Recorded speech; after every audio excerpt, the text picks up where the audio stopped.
لله نحمده ونستعينه ونستغفره ونؤمن به ونتوكل عليه ونعوذ بالله من شرور أنفسنا ومن سيئات أعمالنا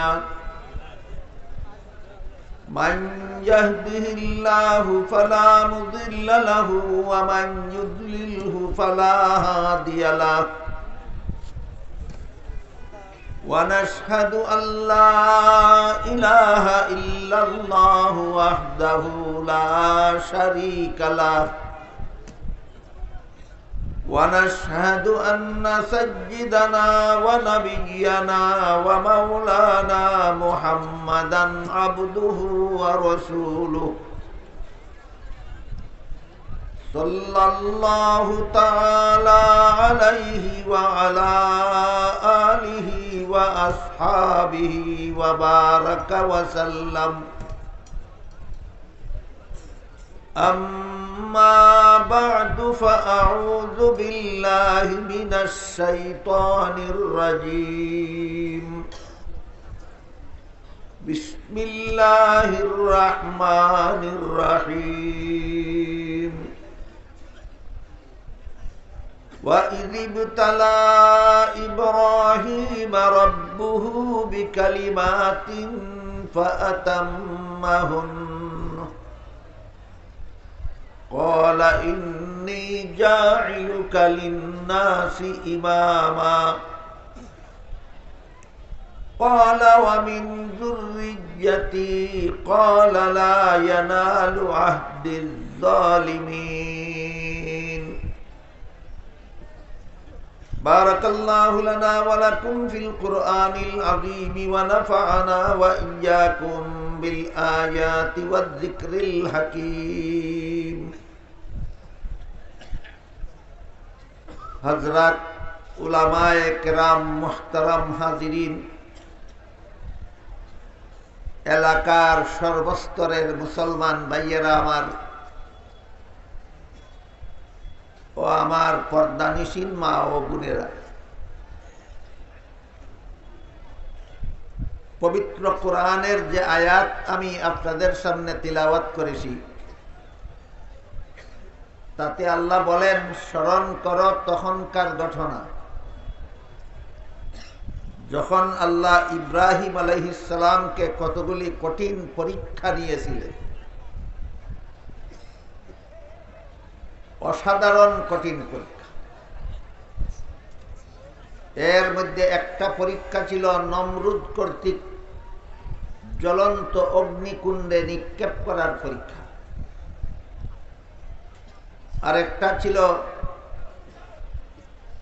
একমাত্র তরুণ ছেলে ইসমাঈল আলাইহিস সালামকে আল্লাহর মহব্বতে কুরবানি করে ফেলার পরীক্ষা এই ধরনের বেশ কতগুলি কঠিন পরীক্ষা নিয়েছিলেন আল্লাহ ইব্রাহিম আলাইহিস সালাম সবগুলি পরীক্ষায় যখন ইব্রাহিম আলাইহিস সালাম পাশ করলেন তখন আল্লাহ ইব্রাহিম আলাইহিস সালামকে বললেন আমি আপনাকে মানুষের ইমাম বানাবো দুই শ্রেণীর মানুষের মধ্যে সমাজের লোকের ইমাম হওয়ার যোগ্যতা থাকে প্রথম শ্রেণীর হলেন নবীগণ আর দ্বিতীয় শ্রেণীর হলেন আলেমগণ যারা নবীও না আলেমও না তাদের মধ্যে মানুষের ইমাম হওয়ার যোগ্যতা থাকে না যেমন ধরেন নবী তো বর্তমান দুনিয়াতে নাই আলেম না এমন একজন লোককে যদি আপনি মাগরিবের নামাজের ইমাম নিযুক্ত করে তার পিছনে নামাজ পড়েন বলেন তো নামাজ কি শুদ্ধ হবে হবে না প্রমাণ হইল আলেম ছাড়া নবীর পরে আলেম ছাড়া ইমাম হওয়ার যোগ্যতা আর কারো মধ্যে নেই কাজেই মানুষের ইমাম হওয়ার প্রথম শ্রেণীর যোগ্য হলেন নবীগণ আর দ্বিতীয় শ্রেণীর যোগ্য হলেন আলেমগণ আল্লাহ যে ইব্রাহিম আলাইহিস সালামকে বললেন ইমাম বানাবেন, আপনারা কি মনে করেন দ্বিতীয় শ্রেণীর ইমাম না প্রথম শ্রেণীর? তাহলে সারমর্ম দাঁড়ালো আপনাকে আমি নবী বানাবো। এই কথা শুনে ইব্রাহিম আলাইহিস সালাম আল্লাহর কাছে আবেদন করলেন, হে আল্লাহ, শুধু আমাকে নয়, আমার আওলাদদেরকেও আপনি নবী বানান। আল্লাহ বলেন, আমি নবী বানাই আওলাদ হওয়ার ভিত্তিতে নয়, আমি নবী বানাই বেগুনাহ হওয়ার ভিত্তিতে। আপনার আওলাদের মধ্যে যারা গুনাহগার হবে, এরা আপনার আওলাদ হওয়া সত্ত্বেও আমি নবী বানাবো না। আপনার আওলাদের মধ্যে অনেক নবী আমি বানাবো যারা হবে বেগুনাহ। তাহলে আল্লাহ কি নবীর আওলাদ হলে নবী বানান না বেগুনাহ হলে নবী বানান? এর একটা উদাহরণ দেখেন। ইব্রাহিম আলাইহিস সালামের প্রথম ছেলের নাম ছিল ইসমাঈল আলাইহিস সালাম। দ্বিতীয় ছেলের নাম ছিল ইসহাক আলাইহিস সালাম। ইসহাক আলাইহিস সালামের এক ছেলের নাম ছিল ইয়াকুব আলাইহিস সালাম। ইয়াকুব আলাইহিস সালামের বড় 10 ছেলে প্রথম জীবনে বিভিন্ন গুনাহে লিপ্ত ছিল। শেষ জীবনে তওবা করে আল্লাহর কাছ থেকে ক্ষমা প্রাপ্ত হয়েছে। এক হাদিসে আল্লাহর রাসূল বলেন, আত-তাইবু মিনাজ যামবি কামাল্লা যামবালাহু।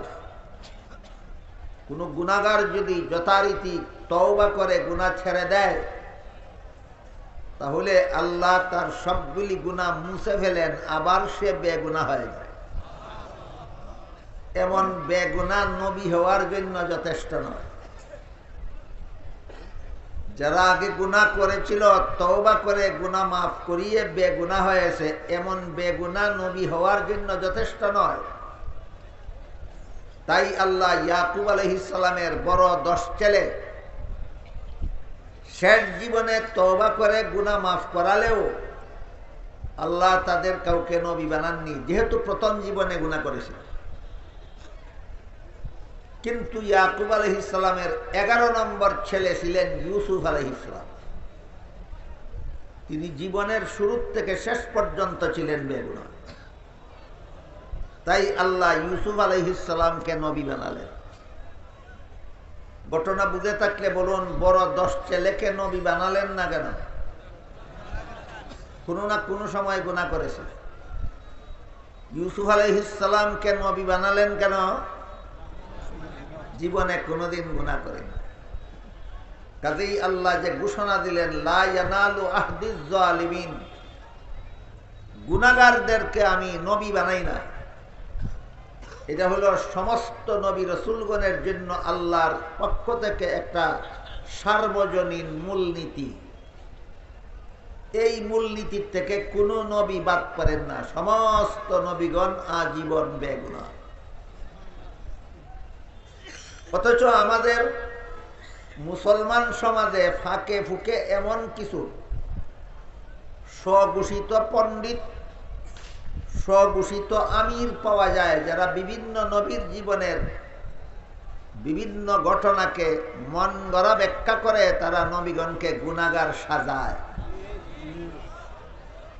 স্বঘোষিত পণ্ডিত আছে, এরকম স্বঘোষিত আমিরও আছে। এরা বিভিন্ন নবীর জীবনের বিভিন্ন ঘটনাকে ভ্রান্ত ব্যাখ্যার মাধ্যমে নবীগণকে গুনাহগার সাব্যস্ত করে। যে সমস্ত নবীগণকে এরা গুনাহগার সাব্যস্ত করে, তাদের মধ্যে প্রথম নম্বরে রয়েছেন হযরত আদম আলাইহিস সালাম। আদম আলাইহিস সালামের জীবনের যে ঘটনাকে ভুল ব্যাখ্যা করে এরা গুনাহগার সাব্যস্ত করে, সেটা হলো জান্নাতে নিষিদ্ধ গাছের ফল খাওয়ার ঘটনা। আপনারা জীবনে কোনো না কোনো সময় কোনো না কোনো আলেমদের মুখে শুনে থাকতে পারেন যে আল্লাহ আদম আলাইহিস সালামকে সৃষ্টি করার পর দুনিয়াতে পাঠাবার আগে কিছুদিনের জন্য জান্নাতে বসবাস করতে দিয়েছিলেন। আজকে নতুন শুনলেন না আরো শুনেছেন? বলে দিয়েছিলেন, জান্নাতের যেখানে ইচ্ছা বসবাস করো, সব রকমের ফলমূল খাও, শুধু একটি গাছের ফল খেতে নিষেধ করেছিলেন। কিন্তু শেষ পর্যন্ত ইবলিসের দুখায় পরে আদম জান্নাতে নিষিদ্ধ গাছের ফল খেয়েছিলেন। এই ঘটনাকে কেন্দ্র করে অনেকেই মুসলমান সমাজে নবীগণকে গুনাহগার বলে প্রচার করে, আদম আলাইহিস সালামকে গুনাহগার বলে প্রচার করে। কি ছিল আদমের গুনাহ? ওরা বলে জান্নাতে নিষিদ্ধ গাছের ফল খাওয়া ছিল আদমের গুনাহ। আমি আপনাদের জিজ্ঞাসা করি, আদমের জান্নাতে নিষিদ্ধ গাছের ফল খাওয়া গুনাহ ছিল, এই কথাটা মানলে আল্লাহর মূলনীতি আমি গুনাহগারদেরকে নবী বানাই না, এটা ঠিক থাকে না লঙ্ঘন হয়ে যায়? লঙ্ঘন হয়ে যায়। নবীর জীবনের কোন ঘটনার এমন ব্যাখ্যা করা যে ব্যাখ্যার দ্বারা আল্লাহর মূলনীতি লঙ্ঘন হয়ে যায়। পবিত্র কোরআনের কোন আয়াতের কোন শব্দের এমন ব্যাখ্যা করা যে ব্যাখ্যার দ্বারা আল্লাহর মূলনীতি লঙ্ঘন হয়ে যায়, এটাই প্রমাণ করে তোমার ব্যাখ্যা ভুল। ব্যাখ্যা ভুল। কাজেই যারা আদম আলাইহিস সালামকে গুনাহগার সাব্যস্ত করার জন্য জান্নাতে নিষিদ্ধ গাছের ফল খাওয়ার ঘটনা উল্লেখ করে, যে ব্যাখ্যায় এরা বলে, এই ব্যাখ্যাটা হলো আল্লাহর আদেশ নিষেধ লঙ্ঘন করলেই গুনাহ হয়। আর আদম যে লঙ্ঘন করেছেন সেটা তো কোরআনেই আছে, কাজেই কোরআনের কথার দ্বারাই প্রমাণিত আদম গুনাহগার। এই হলো ব্যাখ্যার নমুনা। এই ব্যাখ্যাটা মুসলমান সমাজে যারা প্রচার করে বেড়ায়, এরা এমন আল্লাহর মূলনীতি লঙ্ঘনকারী অপব্যাখ্যা পাইল কোথায়? আমি সেই ঠিকানাটার সন্ধান দিতে চাই আপনাদের।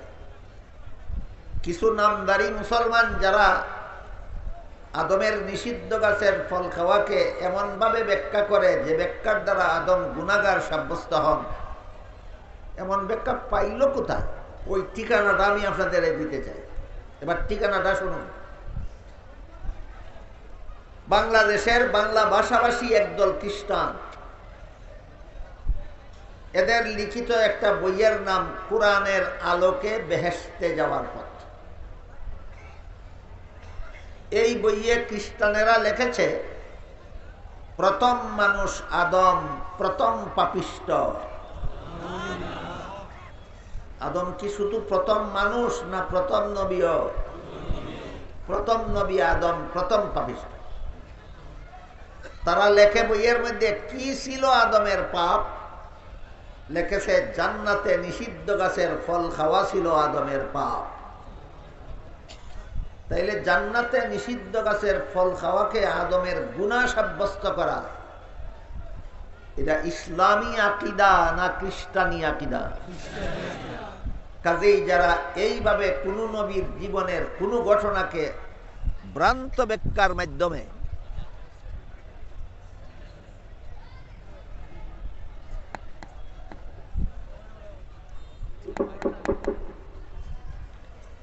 এইভাবে যারা কোন নবীর জীবনের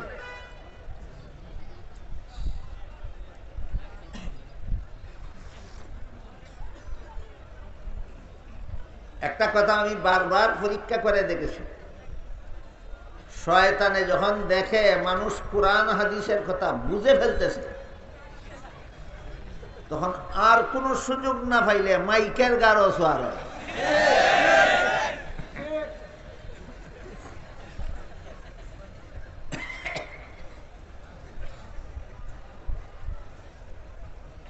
এইভাবে জীবনের যে কোনো নবীর জীবনের যে কোনো ঘটনাকে মন গড়া ব্যাখ্যা করে নবীকে গুনাহগার সাব্যস্ত করা, এটা ইসলামী মতবাদ নয়, খ্রিস্টানি মতবাদ। তাই মুসলমান পরিচয় দিয়া যারা এই কাজটা করে, এরা ইচ্ছায় হোক অনিচ্ছায় হোক, বুঝে হোক না বুঝে হোক, জেনে হোক না জেনে হোক, এরা মুসলমান সমাজে খ্রিস্টানদের পক্ষ থেকে দালালি করে। যারা বলে কোন নবী গুনাহগার, এরা খ্রিস্টানদের দালাল। সেই বইয়ে খ্রিস্টানেরা আরো লিখেছে, এই পাপিষ্ট আদমের বংশে যত নবী জন্মগ্রহণ করেছে সবগুলি নবী জন্মগত পাপিষ্ট। কি ছিল অন্যান্য নবীর পাপ?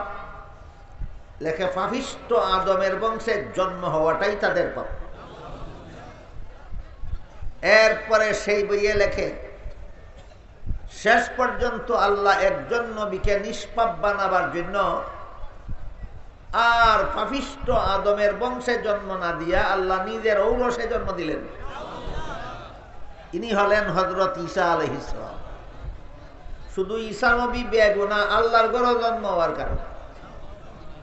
আদমের বংশে যতজন নবী জন্ম হয়েছে সবগুলি নবী হলো জন্মগত পাপিষ্ঠ। পাপিষ্ঠ আদমের বংশে জন্ম হওয়াটাই এদের পাপ। খ্রিস্টানদের লিখিত বইয়ের সংক্ষিপ্ত বিবরণ বুঝে থাকলে আপনারা একটু দয়া করে বলুন, নবীগণকে পাপিষ্ঠ বা গুনাহগার সাব্যস্ত করা ইসলামের মতবাদ না খ্রিস্টানি মতবাদ? তাহলে আমাদের এবার বোঝা দরকার জান্নাতে আদমের নিষিদ্ধ গাছের ফল খাওয়ার সহি ব্যাখ্যা কোনটা? ভুল ব্যাখ্যায় তো আদম গুনাহগার সাব্যস্ত হন। সহি ব্যাখ্যা কোনটা? সেই সহি ব্যাখ্যাটা আপনাদের সামনে তুলে ধরার আগে আর একটা গুরুত্বপূর্ণ বিষয়ের প্রতি আপনাদের দৃষ্টি আকর্ষণ করতে চাই। সেটা হলো, এমন যথেষ্ট মানুষ আমাদের সমাজে বর্তমানে বাস করে যারা মুসলমান সমাজে খ্রিস্টানি মতবাদ প্রচার করে বেড়ায় বিভিন্ন নবীগণকে গুনাহগার সাব্যস্ত করার মাধ্যমে, আর সমাজের সমস্ত মুসলমানদেরকে ঐক্যবদ্ধ হওয়ার দাওয়াত দেয়। নবীগণকে গুনাহগার সাব্যস্ত করে আর ঐক্যবদ্ধ হওয়ার দাওয়াত দেয় মুসলমানদের। এই দাওয়াতের পক্ষে তারা কোরআনের আরেকটা আয়াতকে দলিল হিসাবে ব্যবহার করে। সেটা হলো সূরা আলে ইমরানের 103 নম্বর আয়াত। সেখানে আল্লাহ বলেছেন, ওয়াতাসিমু বিহাবলিল্লাহি জামিআন ওয়া লা তাফাররাকু। আয়াতের শাব্দিক অর্থ হলো, হে মুমিন মুসলমানেরা, তোমরা আল্লাহর রশিকে শক্তভাবে ধারণ করার মাধ্যমে ঐক্যবদ্ধ হও। মুফাসসিরিনে কেরাম লিখেছেন এখানে আল্লাহর রশি বলতে আল্লাহ তার দ্বীন বুঝাইছেন। সারমর্ম হলো, হে মুমিন মুসলমানেরা, তোমরা আল্লাহর দ্বীন পালনের মাধ্যমে ঐক্যবদ্ধ হও। বুঝে থাকতে বলুন, আল্লাহ শুধু ঐক্যবদ্ধ হওয়ার কথা বলেছেন না কিভাবে ঐক্যবদ্ধ হবে তাও বলেছেন। কিভাবে ঐক্যবদ্ধ হবে? আল্লাহর দ্বীন পালনের মাধ্যমে ঐক্যবদ্ধ। নবীগণকে গুনাহগার মনে করা দ্বীন নয়, বদ্দীন। নবীগণকে গুনাহগার মনে করা দ্বীনের কাজ না বদ্দীনের কাজ? যারা বদ্দীনের কাজ করে, যারা বদ্দীন, তাদের সাথে আল্লাহ মুসলমানদের ঐক্যবদ্ধ হওয়ার কথা বলেছেন। কাজে এমন বদ্দীন যারা নবীগণকে গুনাহগার সাব্যস্ত করে, এরা যদি কোনো সময় আপনাকে বলে যে আল্লাহ কোরআনে বলেছেন ঐক্যবদ্ধ হও, সাথে সাথে বলবেন তোমার মতো বদ্দীনের সাথে ঐক্যবদ্ধ হওয়ার কথা আল্লাহ কোরআনে বলেননি, আল্লাহ দ্বীনদারের সাথে ঐক্যবদ্ধ হওয়ার কথা বলেছেন। যেমন সূরা শূরার 13 নম্বর আয়াতে আল্লাহ বলেছেন আকিমুদ্দিন। এখানে দ্বীন শব্দকে আল্লাহ ইসলামের বিশুদ্ধ মতবাদ অর্থে ব্যবহার করেছেন। আয়াতের অর্থ হলো তোমরা ইসলামের সহি আকীদায় অটল থাকো। সহি আকীদা শব্দ দুইটা কোরআনের ভাষা, আরবি ভাষা। বুঝতে যদি কারো অসুবিধা হয় এই জন্য বাংলায় কইলাম, বিশুদ্ধ মতবাদ। সূরা শূরার 13 নম্বর আয়াতে যে আল্লাহ বলেছেন আকিমুদ্দিন, এর অর্থ হলো তোমরা ইসলামের বিশুদ্ধ মতবাদে অটল থাকো। ইসলামের বিশুদ্ধ মতবাদকে এখানে দ্বীন বলা হয়েছে। নবীগণকে বেগুনাহ মনে করা ইসলামের বিশুদ্ধ মতবাদ। কাজেই ইসলামের বিশুদ্ধ মতবাদ পালনের মাধ্যমে সূরা আলে ইমরানের 103 নম্বর আয়াতে আল্লাহ মুসলমানদেরকে ঐক্যবদ্ধ হতে বলেছেন। ইসলামের নামে ভ্রান্ত মতবাদ পোষণ করা দ্বীন নয়, বদ্দীন। বদ্দীনের সাথে ঐক্যবদ্ধ হওয়ার কথা আল্লাহ কোরআনে বলেননি। আমি কি বিষয়টা আপনাদেরকে বুঝাতে পারলাম? সূরা আলে ইমরানের 103 নম্বর আয়াতে আল্লাহ বলেছেন, মুসলমানেরা তোমরা বদ্দিনের সাথে ঐক্যবদ্ধ হও না দিনদারের সাথে? ইসলামের নামে ভ্রান্ত মতবাদ পোষণকারী দিনদার না বদ্দিন? ইসলামের বিশুদ্ধ মতবাদ পোষণকারী হলো দিনদার।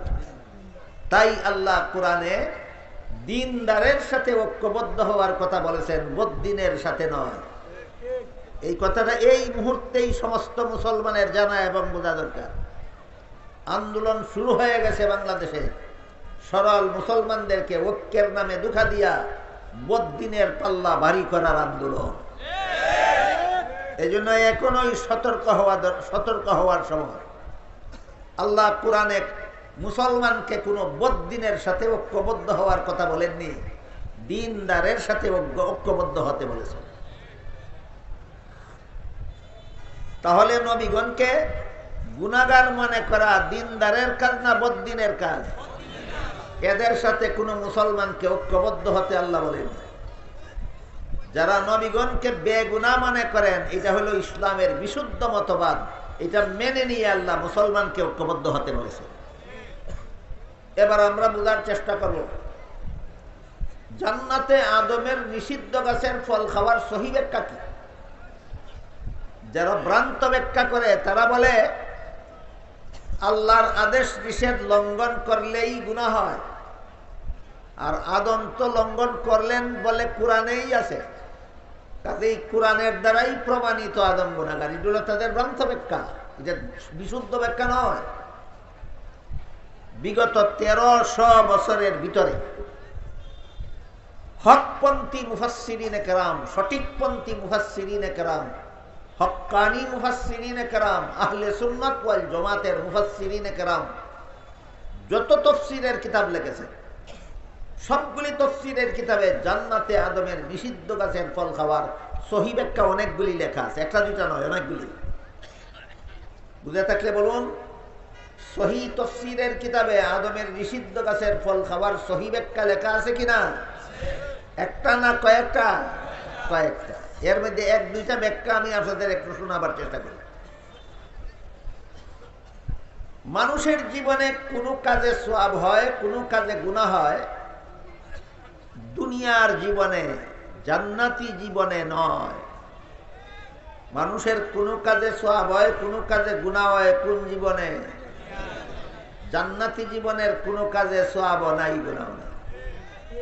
জান্নাতি জীবনের কোনো কাজে সওয়াব নাই, গুনাহ নাই।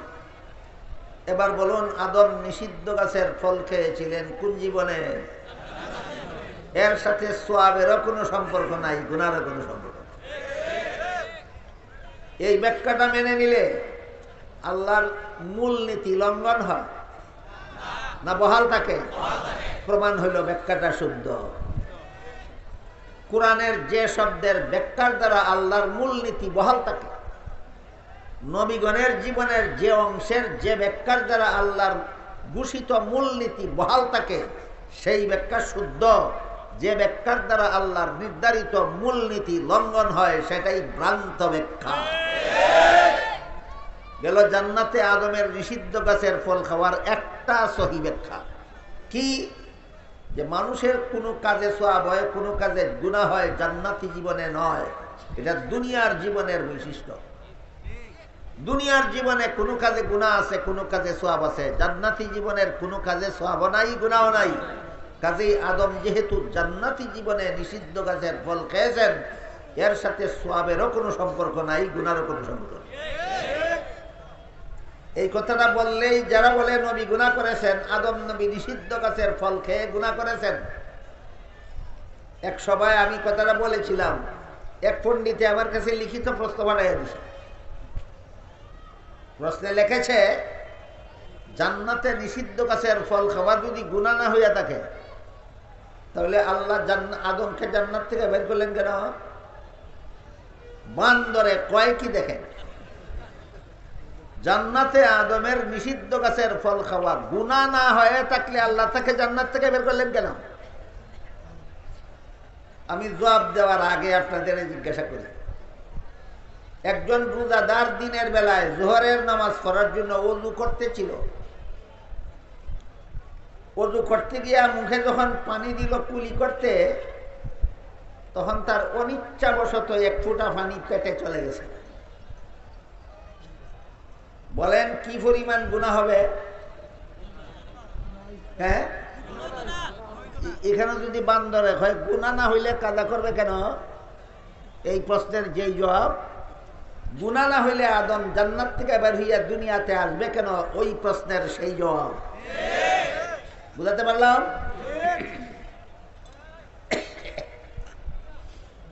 কাজেই উযু করার সময় রোজাদারের কুলির সময় যদি তার অনিচ্ছাবশত এক ফোঁটা পানি পেটে চলে যায়, তার গুনাহ হয় না, কিন্তু রোজাটা অবশ্যই কাজা করতে হয়। ঠিক তেমনি ভাবে জান্নাতে আদম জেনে শুনে ইচ্ছাকৃতভাবে আল্লাহর আদেশ লঙ্ঘন করেননি। এবার শুনেন সেটা কিভাবে। ইবলিসকে আল্লাহ এর আগেই জান্নাত থেকে বহিষ্কার করে দিয়েছিলেন, তারপরে আদমকে জান্নাতে বসবাস করতে দিয়েছিলেন। এরপর থেকে ইবলিসের আর জান্নাতে প্রবেশ করার অধিকার ছিল না। তাই এক সময় ইবলিস জান্নাতের গেইটের বাইরে দাঁড়িয়ে আদম হাওয়াকে ডেকে বলেছিল, মা নাহাকুমা রাব্বুকুমা আন হাযিহিস শাজারাতি ইল্লা আন তাকুনা মালাকাইনি আও তাকুনা মিনাল খালিদিন। এই আয়াতের ব্যাখ্যায় মুফাসসিরিনে কেরাম লিখেছেন, ইবলিস আদমকে কিভাবে ভুল বুঝাইছিল। বলেছিল, আদম হাওয়া দেখো, আল্লাহ তোমাদেরকে জান্নাতের একটা গাছ দেখাইয়া বলছেন এই গাছের ফল খাবে না। তোমরা বুঝে নিয়েছো এই জাতের কোনো গাছের ফল খাবে না। তোমরা বুঝতে ভুল করেছ। আল্লাহ এই জাতের কোনো গাছের ফল খাবে না বলেননি, আল্লাহ শুধু একটা গাছের ফল খাবে না বলেছেন। আর তোমরা বুঝে নিছো এই জাতের কোনো গাছের ফল খাবে না। তোমরা ভুল সংশোধন করো। আল্লাহ যেই গাছ দেখাইয়া বলছেন এই গাছের ফল খাবে না, এই গাছের ফল খাইও না, এই জাতের আরেকটা গাছের ফল খাও, এতে তোমরা চিরস্থায়ী জান্নাতবাসী হয়ে যাবে। আল্লাহর হুকুম লঙ্ঘন হইতো না, তোমরা জান্নাতবাসী হইয়া যাবে, জান্নাতে স্থায়ী হইয়া যাবে। ওই যখন বললো যে আল্লাহর হুকুম লঙ্ঘন হইতো না, আর তোমাদেরও বিরাট উপকার হবে, তোমরা জান্নাতে চিরস্থায়ী হয়ে যাবে, এইখানে আদম ইবলিসের দুকায় পড়েছে। যখন আদম বুঝলেন যে আল্লাহর হুকুমও লঙ্ঘন হয় না, অথচ আমারও উপকার হয়, তাইলে তো ভালো কথা। তাই আদম এই গাছ ছেড়ে অন্য গাছের ফল যখন, এই জাতীয় অন্য গাছের ফল যখন খাইলেন, আল্লাহ বললেন, আদম তুমি ঠিকই বুঝেছিলে, ইবলিস তোমাকে ভুল বুঝাইল। এবার বলেন, আদম কতটুকু স্বেচ্ছায় আল্লাহর নিষেধ লঙ্ঘন করেছিলেন, না সম্পূর্ণ অনিচ্ছায়? সম্পূর্ণ অনিচ্ছায়। রোজাদার কুলি করার সময় তার গলার ভিতরে এক ফোঁটা পানি ঢুকে গেল, স্বেচ্ছায় না অনিচ্ছায়? আদমেও নিষিদ্ধ গাছের ফল খেয়েছিলেন অনিচ্ছায়। রোজাদারের গুনাহ হইছে না, কিন্তু রোজা কাজা করা লাগছে। আদমের গুনাহ হইছে না, কিন্তু দুনিয়াতে আসা লাগছে। বিষয়টা বুঝাতে পারলাম? আজকের মতো দুইটা ব্যাখ্যা শুনাইলাম কি কারণে আদমের গুনাহ হইল। আরেকটা উদাহরণ বলি। আল্লাহ পাক রব্বুল আলামিন রোজাদারকে কতক্ষণ পর্যন্ত খাওয়া দাওয়া করবে আর কতক্ষণ রমজান মাসে খাওয়া দাওয়া বন্ধ রাখবে তার বিধান দিয়া বলেন, ফাকুলু ওয়াশরাবু হাত্তা ইয়াতাবাজ্জানা লাকুমুল খাইতুল আসওয়াদ আবয়াদু মিনাল খাইতিল আসওয়াদি মিনাল ফাজর সুম্মা আতিম্মুস সিয়ামা ইলাল লাইল। আল্লাহ বলেন, হে রোজাদারেরা, তোমরা ততক্ষণ পর্যন্ত সেহরি খাও যতক্ষণ পর্যন্ত সাদা সুতা আর কালো সুতা পৃথকভাবে দেখা না যায়। আয়াত নাজিল হওয়ার পরে একজন সাহাবী এক পায়ে একটা সাদা সুতা বাঁধলেন আর এক পায়ে একটা কালো সুতা বাঁধলেন, এরপরে সেহরি খাওয়া শুরু করলেন। যতক্ষণ পর্যন্ত সুতা কোনটা সাদা আর কোনটা কালা বোঝা না যায় ততক্ষণ সেহরি খাইবে। পরের দিন সকালে রাসূলের কাছে ঘটনা পেশ করা হলো। রাসূল বুঝিয়ে বললেন, এখানে আল্লাহ সাদা সুতা বলতে তোমরা যেই সুতা বুঝো সেই সুতা বলেননি। ভোর রাতের পূর্বাকাশের সাদা রংটাকে আল্লাহ সাদা সুতা বলেছে। কালো সুতা বলতে তোমরা যা বুঝো আল্লাহ সেই অর্থে কালো সুতা বলেননি। ভোর রাতে আকাশের রং সাদা হওয়ার আগে যে ঘন কালো রং ধারণ করে, আকাশের কালো রংকে আল্লাহ এখানে কালো সুতা বলেছে। যারা মাদ্রাসার ছাত্র এদের বুঝার সহজ ভাষা হইল এখানে সাদা সুতা কালো সুতা হাকিকি অর্থে ব্যবহৃত নয়, মাজাজি অর্থে ব্যবহৃত। এই আরবি শব্দ দুইটা মাদ্রাসার ছাত্ররা বুঝবে, অন্যরা বুঝবে না। তবে বাংলা সাহিত্য যাদের বালা জানা আছে তারা বাংলা কইলেও বুঝবে। এখানে সাদা সুতা আর কালো সুতা মূল অর্থে ব্যবহৃত নয়, রূপক অর্থে ব্যবহৃত। যেমন ভাবে এই আয়াতের মধ্যে সাদা সুতা কালো সুতা শব্দ দুইটা আল্লাহ মূল অর্থে ব্যবহার না করে রূপক অর্থে ব্যবহার করেছেন। এখানে সুতা বলতে সুতা বুঝলে ভুল হবে। ঠিক তেমনি ভাবে কোন নবীর নামে যদি গুনাহ শব্দ কোরআন হাদিসে পাওয়া যায় সেখানেও মূল অর্থ ধরে নিলে আল্লাহর মূল নীতির সাথে সাংঘর্ষিক হবে। সেখানেও গুনাহ মূল অর্থে ব্যবহৃত নয়, রূপক অর্থে ধরে নিতে হবে। এক হাদিসে রাসূল করিম সাল্লাল্লাহু আলাইহি ওয়াসাল্লাম বলেন, আল মারাউ বিল কুরআনে কুফরুন। এর অর্থ হইল কোরআনের এক আয়াতকে আরেক আয়াতের বিরুদ্ধে ব্যবহার করে ঝগড়া সৃষ্টি করা কাফিরের কাজ। কোরআনের এক আয়াতকে আরেক আয়াতের বিরুদ্ধে ব্যবহার কিভাবে করে? এক আয়াতের মূল ব্যাখ্যা গ্রহণ করিয়া এটাকে আরেক আয়াতের বিরুদ্ধে ব্যবহার করে। যেমন যে আয়াতে আল্লাহ বলেছেন গুনাহগারদেরকে আমি নবী বানাই না, এটা সমস্ত নবীগণের জন্য একটা মূলনীতি। তাতে এখন যদি কোনো নবীর নামে গুনাহ শব্দ পাওয়া যায় আর এই গুনাহ শব্দটা যদি এখানে আহলে সুন্নাত ওয়াল জামাতের মতাদর্শ মতে এখানে গুনাহ শব্দ মূল অর্থে ব্যবহৃত নয়, রূপক অর্থে। যেখানে গুনাহ শব্দটা মূল অর্থে ব্যবহৃত নয়, রূপক অর্থে, সেখানে যদি মূল অর্থে ব্যবহার করিয়া যে আয়াতে আল্লাহ বলছেন গুনাহগারকে নবী বানায় না সেই আয়াতের বিরুদ্ধে ব্যবহার করে, আল্লাহ রসুল 1400 বছর আগে বলে গেছেন এইভাবে কোরআনের এক আয়াতের অপব্যাখ্যা করে আরেক আয়াতের বিরুদ্ধে ব্যবহার করা মুমিন মুসলমানের কাজ নয়, বেঈমান কাফিরের কাজ। এই বিষয়গুলি অন্তত আমাদের মাদ্রাসার ছাত্রদের জানা থাকা দরকার।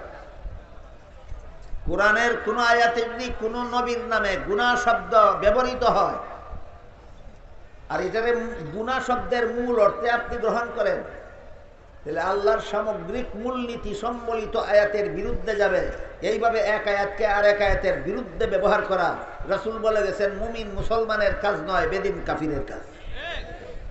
আর যেসব আয়াতে কোনো না কোনো নবীর সাথে নামের সাথে গুনাহ শব্দ ব্যবহৃত সেখানে মূল অর্থে না ধরে রূপক অর্থে ধরলে আর ওই আয়াতের সাথে সাংঘর্ষিক হয় না, তখন এটা হবে মুমিন মুসলমানের কাজ।